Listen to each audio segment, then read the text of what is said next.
Analisa Falas. Analisa Falas.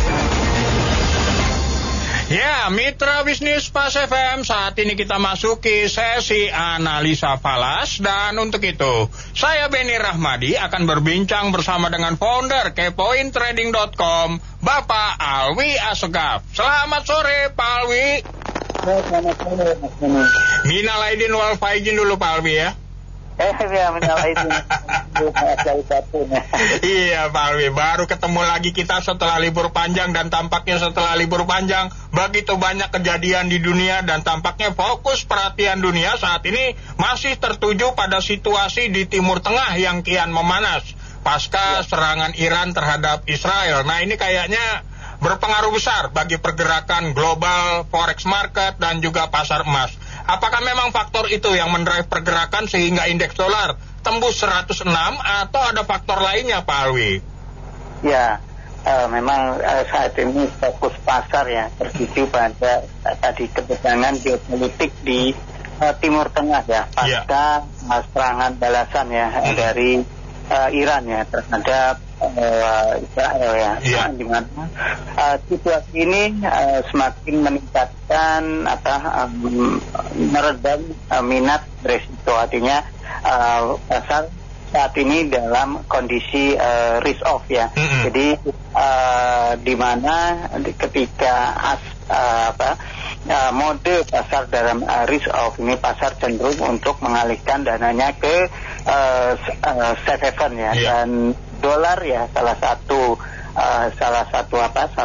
aset safe haven saat ini menjadi primadona ya, karena dengan adanya serangan tadi ya, ketegangan geopolitik di Timur Tengah ini juga semakin meningkatkan kekhawatiran ya mengenai inflasi ya. Pasalnya negara-negara Timur Tengah ini merupakan negara penghasil minyak ya. Betul. Ketika ketegangan terjadi di sana, maka ini melambungkan harga komoditas ya, juga harga minyak ya. Nah, dengan harga minyak yang tinggi, maka inflasi ya yang tadinya sudah mulai mereda, kini kembali mengalami kenaikan. Jadi khawatir bahwa inflasi sulit untuk turun ya ketika harga-harga komoditas mengalami kenaikan.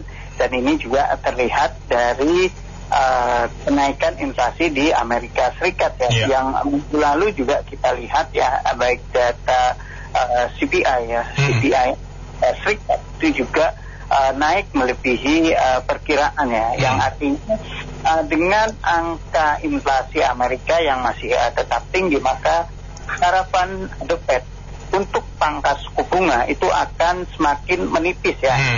Terlihat juga dari probabilitas ya yang ditunjukkan oleh alat CME Group ya, CME Fedwatch Tool ya, di mana tadinya pasar berharap ya ada pemangkasan suku bunga di bulan Juni ya. Tapi kita lihat di sini probabilitasnya saat ini pemangkasan tersebut 20,5%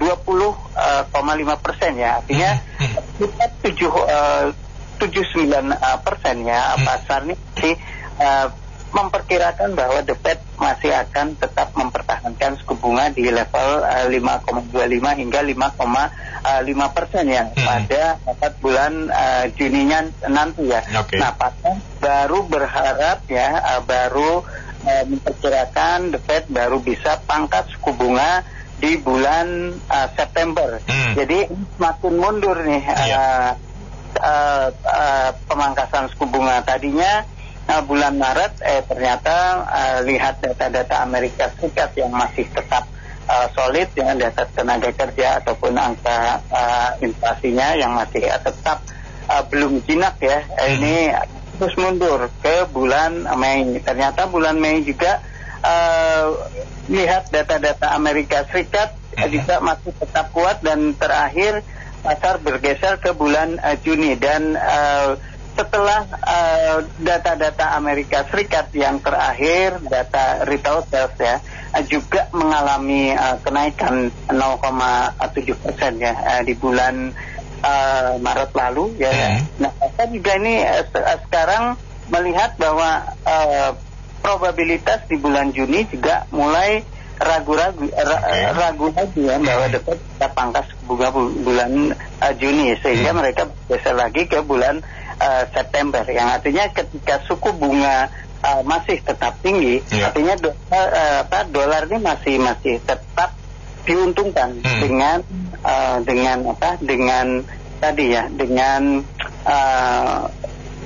tingkat suku bunga yang lebih tinggi. Dan kalau kita lihat dari bank-bank sentral lainnya ya, seperti ECB misalnya minggu lalu dia mengindikasikan bahwa dalam rapatnya bulan ini ECB tetap mempertahankan suku bunga, tapi ada kemungkinan dia pangkas suku bunga. Kemudian kalau kita lihat juga dari bank sentral lainnya bahwa The Fed ini masih tetap lebih unggul ya dibanding bank-bank sentral lainnya, apalagi dengan Jepang ya. Jepang juga ini yang meskipun ada kenaikan suku bunga, tapi tetap bahwa selisih suku bunga BOJ dan The Fed itu masih tetap jomplang ya, masih tetap lebih menarik suku bunga Amerika Serikat ya, yang berarti ini yang masih mendukung sentimen buat dolar Amerika Serikat. Oke, Pak, berdasarkan catatan kami sekitar jam 12 malam waktu Indonesia nanti, Chairman The Fed Jerome Powell akan berpidato. Nah, perlukah kita sebagai pelaku pasar mencermati apa yang diungkapkan oleh Jerome Powell nanti tengah malam nanti, Pak? Ya, otomatis ini pernyataan Jerome Powell ini akan berkaitan juga dengan prospek kebijakan moneter The Fed ya. Dengan pernyataan sebelumnya Powell ini masih tetap memberikan sikap waspada atau sikap kehati-hatian ya, terutama dalam melihat inflasi. Jadi untuk memangkas suku bunga, The Fed itu masih hati-hati melihat prospek inflasi apakah benar turun. Dan kalau kita lihat angka inflasi bulan minggu lalu ya, angka CPI masih tetap tinggi, artinya The Fed kemungkinan akan mengulangi hal yang sama. Dan pasar kemungkinan akan menangkap pesan bahwa The Fed kemungkinan tidak akan buru-buru dalam memangkas suku bunganya, yang berarti ini sebagai sinyal yang less dovish, artinya tidak hawkish, namun juga tidak tapi lebih mengarah ke hawkish ya, artinya tetap mempertahankan suku bunga di level yang tinggi ya, sehingga ini tentunya kalau pernyataan ini masih tetap disampaikan oleh Powell, ini masih tetap mendukung dolar tadi ya, dolar, prospek kebijakan moneter yang masih mempertahankan suku bunga di level yang tinggi. Oke, saya bisa asumsikan paling tidak malam nanti atau tengah malam nanti Jerome Powell masih akan mengungkapkan nada-nada yang bersifat hawkish seperti itu ya Pak ya, dan tampaknya harapan kita untuk melihat The Fed memangkas suku bunga sebanyak 3 kali pada tahun ini berkurang paling tidak menjadi hanya 2 kali atau 1 kali bahkan, Pak. Betul seperti itu, Pak ya?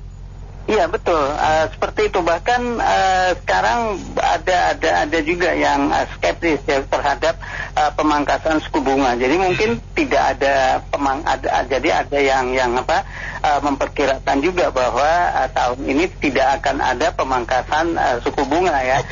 Kalau misalnya melihat data-data ekonomi Amerika Serikat, khususnya data inflasi ya, yang juga tadi data inflasi juga tadi berkaitan dengan harga-harga komoditas terutama minyak di tengah ketegangan geopolitik yang masih tetap memanas ya. Ini inflasi tentunya akan sulit untuk turun ya, sehingga ini akan memberikan kehati-hatian lagi ya bagi The Fed untuk cepat-cepat memangkas suku bunganya. Oke, kalau begitu Pak, proyeksi Bapak sendiri atau kepointrading.com berkaitan dengan support dan resisten pergerakan indeks dolar, spesifiknya pada hari ini sampai dengan besok seperti apa Pak?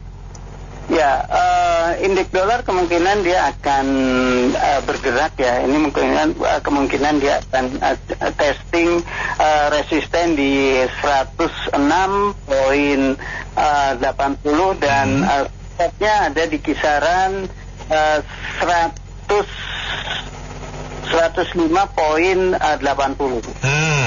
105.80 sampai dengan 106.80 juga di resistennya berarti Pak ya? Oke.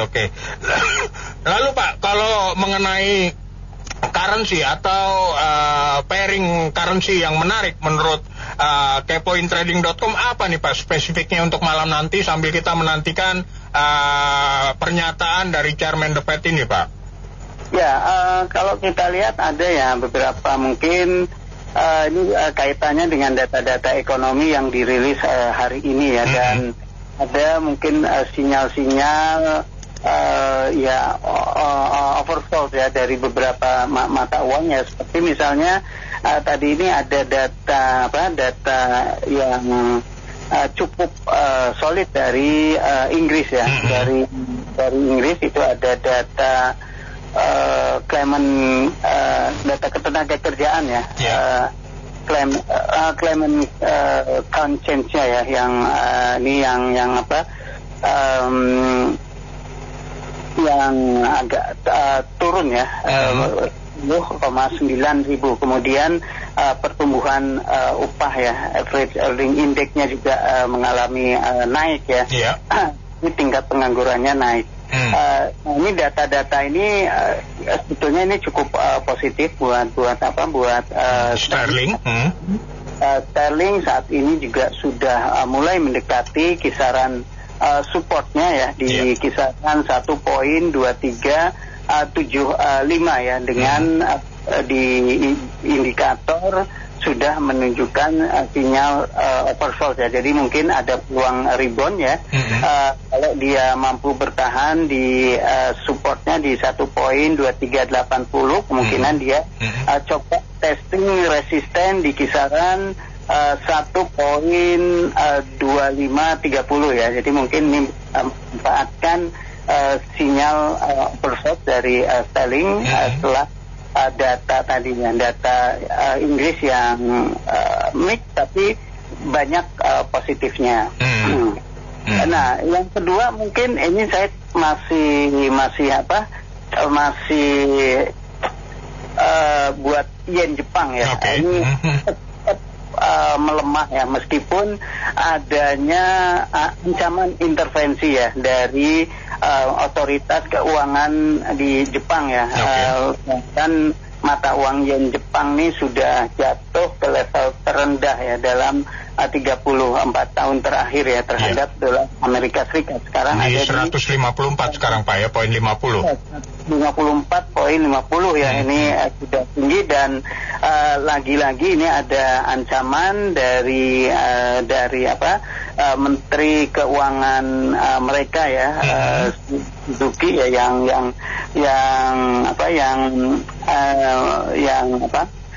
mewanti-wanti ya bahwa kalau misalnya ini ada pergerakan yang volatile dari mata uang yen ya, ini mereka akan bertindak ya. Ini memicu kekhawatiran mengenai intervensi ya. Dan level 155 itu merupakan level psikologis ya, yang kemungkinan itu akan jadi area resisten buat dolar yen ya. Dan potensi mungkin di level-level tersebut ya, itu ada otoritas Jepang ya untuk melakukan intervensi. Karena beberapa kali Shunichi Suzuki ini mengatakan bahwa dia memperhatikan pergerakan mata uang dan akan memberikan respon menyeluruh ya sesuai dengan kebutuhan.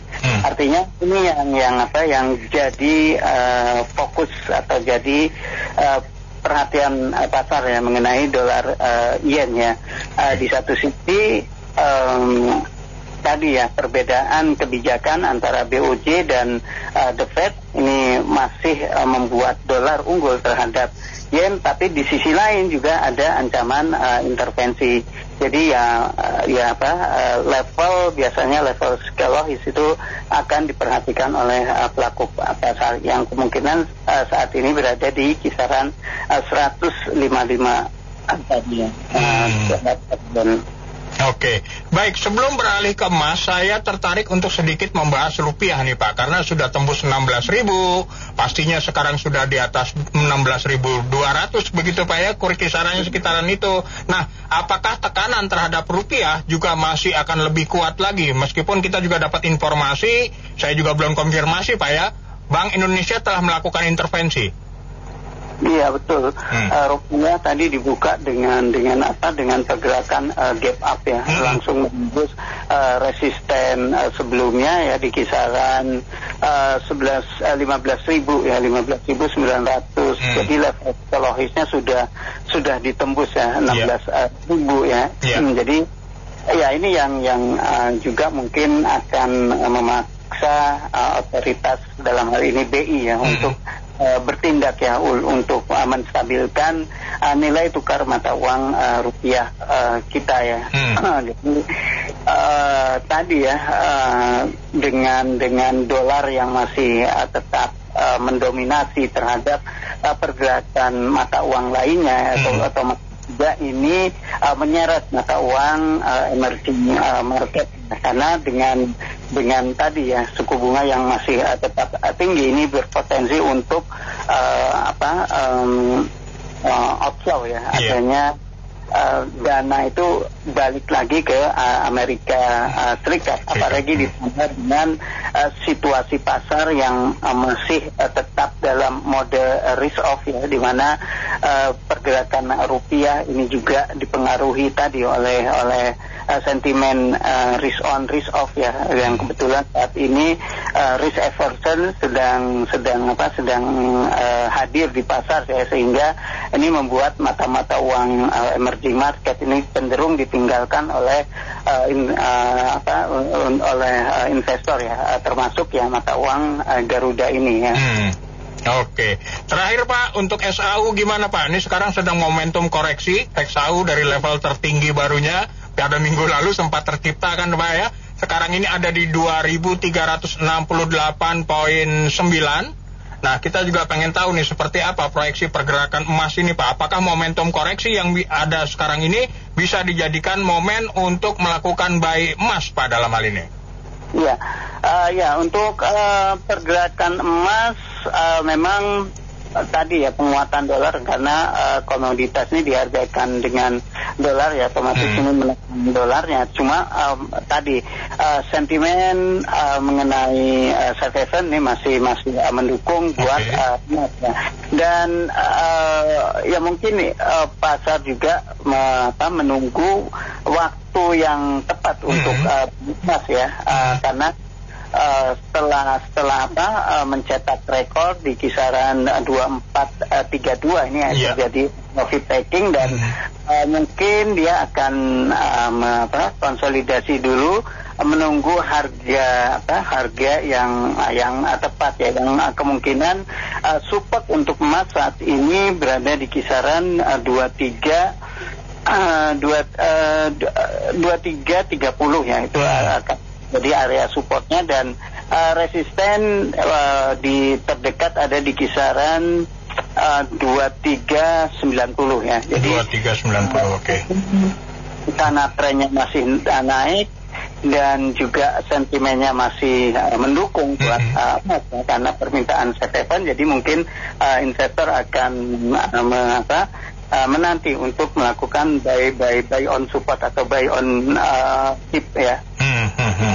Oke, jadi kalau sudah mendekati 23.30, kita boleh mulai lirik emas ini untuk kita kolek kembali, lalu mungkin di kisaran 23.90 kita bisa lihat lagi apakah kalau tembus, bukan tidak mungkin level tertinggi di 2.400-an itu bakal tertembus lagi, begitu Pak ya?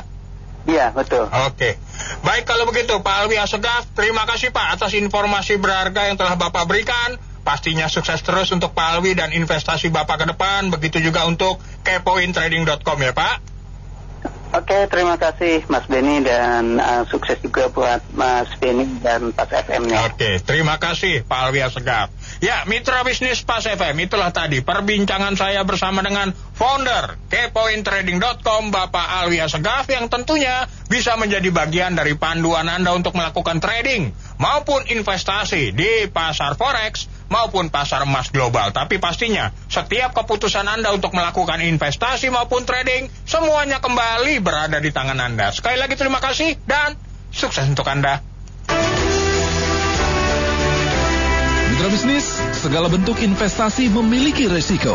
Untuk itu mitra bisnis, pahami resikonya sebelum berinvestasi. Jadilah investor yang bijak.